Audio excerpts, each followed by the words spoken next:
Assalamualaikum warahmatullahi wabarakatuh. Perkenalkan, nama saya Natasha Mulia Ramadhani dengan NIM 24108020029 ingin menjelaskan materi tentang peradaban Islam pada masa dinasti Mamalik.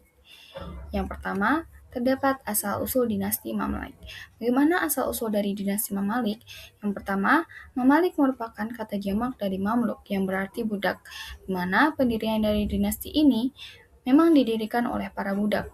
Usaha merekrut budak-budak untuk dimanfaatkan dalam kegiatan pemerintahan di bidang militer sudah menjadi tradisi bagi daulah-daulah yang pernah berkuasa di Mesir sebelum Daulah Ayyubiyah. Penguasa Ayyubiyah yang terakhir yaitu Malik al-Saleh, dibantu tentara dari budak-budak Turki, berusaha untuk merebut kekuasaan dari Sultan Malik al-Kamil yang didukung oleh tentara asal Kurdi. Selanjutnya berdirinya Daulah Mamalik. Bagaimana berdirinya Daulah Mamalik? Yang pertama yaitu dimulai dari putra mahkota dari dinasti Ayyubiyah yaitu Turansyah yang sedang berada di Mesopotamia Syria dipanggil pulang untuk naik tahta untuk menggantikan Sultan Malik as-Saleh yang meninggal pada Perang Salib yang ketujuh. Hanya saja, kehadiran dari Turansyah sebagai keturunan Kurdi kurang disukai oleh kalangan Mamluk. Sejarah Tudur yang merupakan istri dari Sultan Malik as-Saleh menjadi seorang sultanah atau ratu yang pertama yang berkuasa selama 3 bulan setelah bersekongkol dengan pasukan Mamluk yang dipimpin oleh Aibak dan memberontak terhadap Turansyah. Selanjutnya kekuasaan pada masa dinasti Mamluk. Dinasti Mamluk berkuasa di sekitar Mesir dari tahun 1250 Masehi hingga 1517 Masehi, sebelum akhirnya ditaklukkan oleh Bani Utsmani. Wilayah kekuasaan dinasti Mamluk meliputi Mesir, Suriah, Hijaz, Yaman, dan di daerah di sepanjang aliran sungai Eufrat. Dinasti Mamluk menjadi satu-satunya penguasa Muslim yang berhasil mempertahankan wilayah kekuasaannya. Oleh karena itu, dinasti Mamluk di Mesir sangat berjasa dalam mengembangkan dan mempertahankan dunia Islam.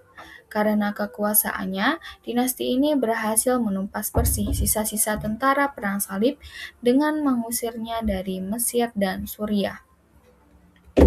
Suku Mamalik ini memiliki dua kaum yang memerintah di Mesir. Suku ini dibedakan menjadi dua suku, yang pertama yaitu Mamalik Bahri dan yang kedua ada Mamalik Burji. Yang pertama Mamalik Bahri. Mamalik Bahri adalah budak-budak Turki yang kebanyakan berasal dari suku Kipehaj.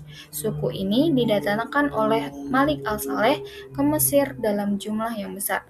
Setelah ia berhasil menduduki jabatan sultan pada tahun 1240 hingga 1249 Masehi. Di Mesir, mereka ditempatkan di barak-barak militer dekat Sungai Nil. Itulah sebabnya mereka disebut dengan Mamalik Bahri yang artinya budak laut. Selanjutnya yaitu Mamalik Burji.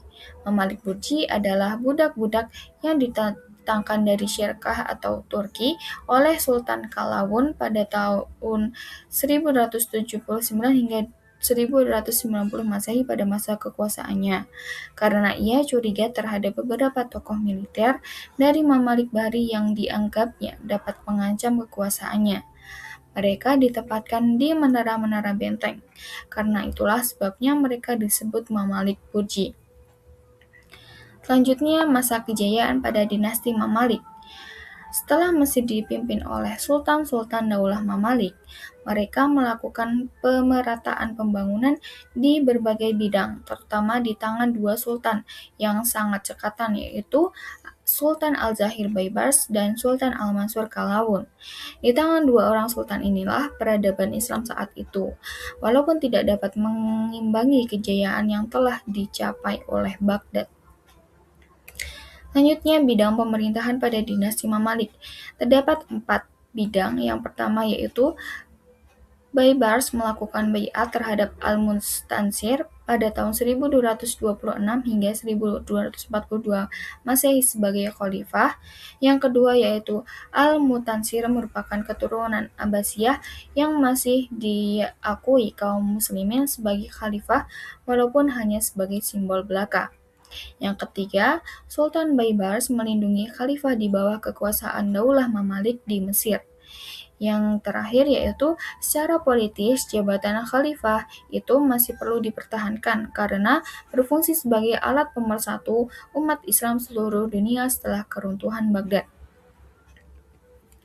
Pada perluasan kekuasaan dinasti Mamalik terjadi pada pertempuran. Pertempuran yang terjadi di perbatasan Suriah pada tahun 1260 Masehi, terkenal dengan sebutan Ainul Jalut. Tentara Mesir yang dikomando oleh Atabek Kutus mampu menghancurkan tentara perang Tartar Mongol yang dipimpin oleh panglima perangnya Kit, yaitu seseorang yang beragama Kristen Nestarian.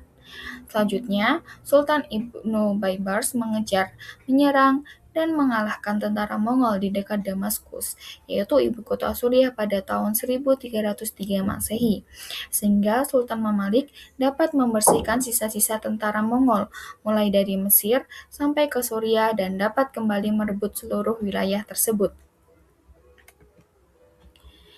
Ilmu Ilmu pengetahuan pada masa dinasti Mamalik. Terdapat beberapa ilmu pengetahuan yang menyebar. Yang pertama yaitu pada bidang sejarah. Bidang sejarah terdapat Ibnu Khaldun yaitu penulis kitab Muqaddimah.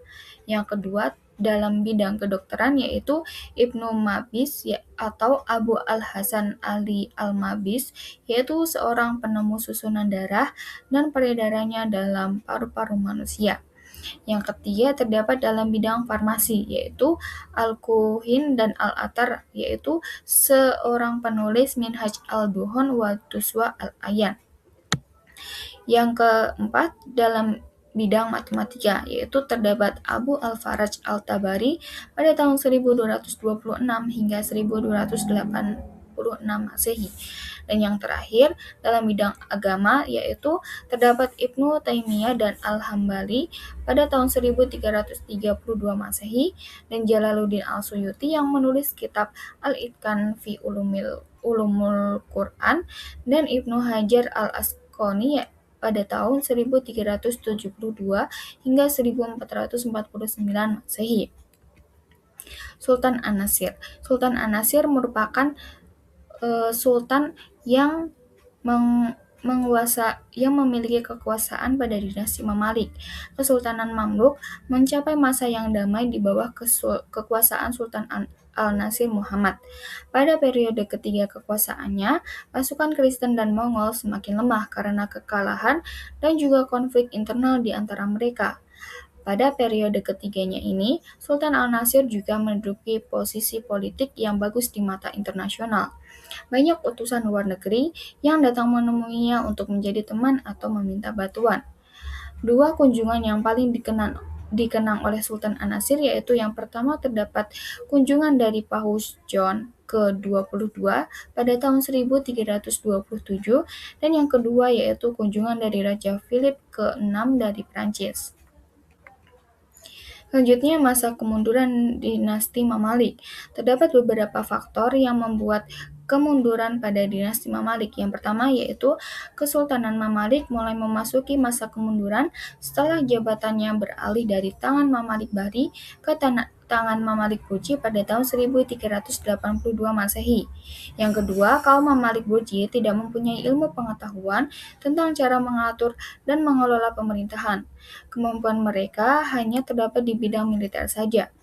Dan yang terakhir yaitu Kesultanan Mamalik hancur ketika Sultan Salim I dari Daulah Turki Utsmani datang ke Mesir untuk merebut kembali Mesir dari tangan Daulah Mamalik pada tahun 1517 Masehi. Sekian penjelasan materi dari saya mengenai dinasti Mamalik. Apabila ada kurang dan lebihnya mohon maaf. Terima kasih. Wassalamualaikum warahmatullahi wabarakatuh.